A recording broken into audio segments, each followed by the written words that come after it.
আমি ফুচকা পোলাও বানাবো বলে রাইস বানিয়ে নিয়েছি। রাইস বানানোটা আমি দেখাইনি। যখন আমি রাইস বানিয়েছিলাম তখন আমি প্রথম পানি দিয়েছিলাম, তারপরে একটু সাদা তেল দিয়েছিলাম ওর মধ্যে ভাতটা একটা একটা হওয়ার জন্য। তারপরে কাজু কিশমিশ আর তেজপাতা দিয়েছিলাম। আপনারা চাইলে দিতে পারেন, কিন্তু আমাকে ভালো লাগলে আমি দিয়েছি। এবার আমি দিয়ে দিচ্ছি হাঁড়ির মধ্যে ঘি, পরিমাণ মতন আমি ঘি দিয়ে দিলাম। পরিমাণ মতন আমি দুধ দিলাম, এটা পাউডার দুধ ফুটানো। পরিমাণ মতন আমি দিয়ে দিলাম আলু।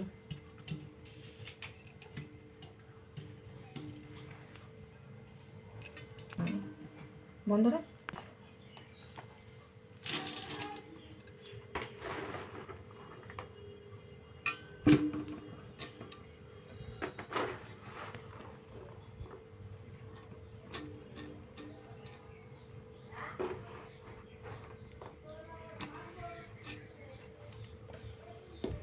এর মধ্যে আমি দিয়ে দিলাম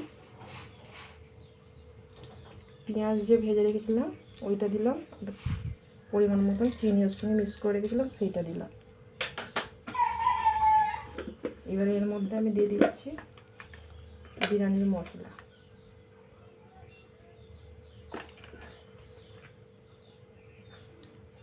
এর মধ্যে আমি আলু দিয়ে দিলাম ফেরত। আপনারা চাইলে এইভাবেই করবেন, ঠিক আছে। এবার আমি দিয়ে দিলাম এর মধ্যে দুধ।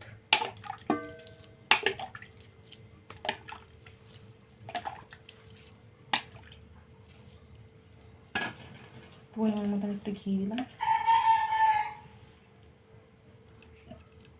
এটা ঘিয়েতেই ভালো হবে, একটু পরিমাণ মতন বেশি ঘি লাগবে।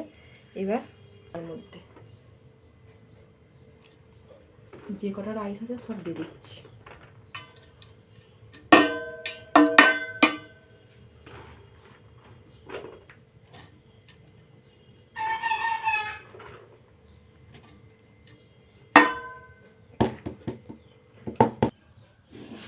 এর মধ্যে আমি এটা পুরো দিয়ে দিচ্ছি, পেঁয়াজ ভাজাটা চিনিটা দিয়ে দিলাম।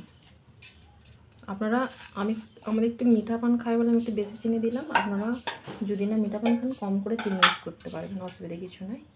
এর মধ্যে আমি এইটা দিয়ে দিলাম, দুধটা, পুরো দুধটা এবার আমি দিয়ে দিচ্ছি। এবার আমি এর মধ্যে ঘি দিলাম,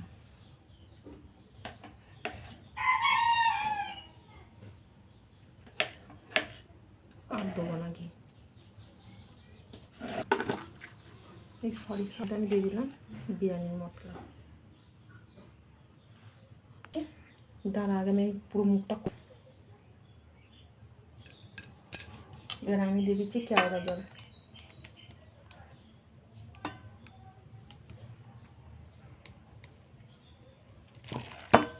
এবার আমি দিয়ে দিচ্ছি গোলাপ পানি।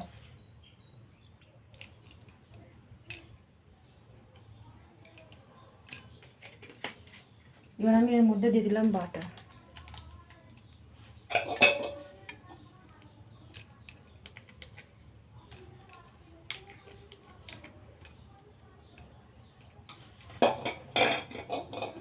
এবার আমি কালারিং করে দিলাম।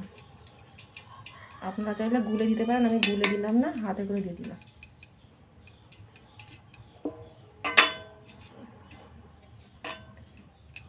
এবার আমি 10 মিনিট মতন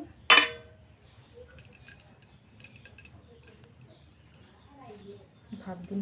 এখন বন্ধুরা ভাতটা এই মাত্র লাগালাম, এখনো ভাব উঠছে। দেখুন রাইসটা কত সুন্দর হয়েছে, আমার হাত পা দিন।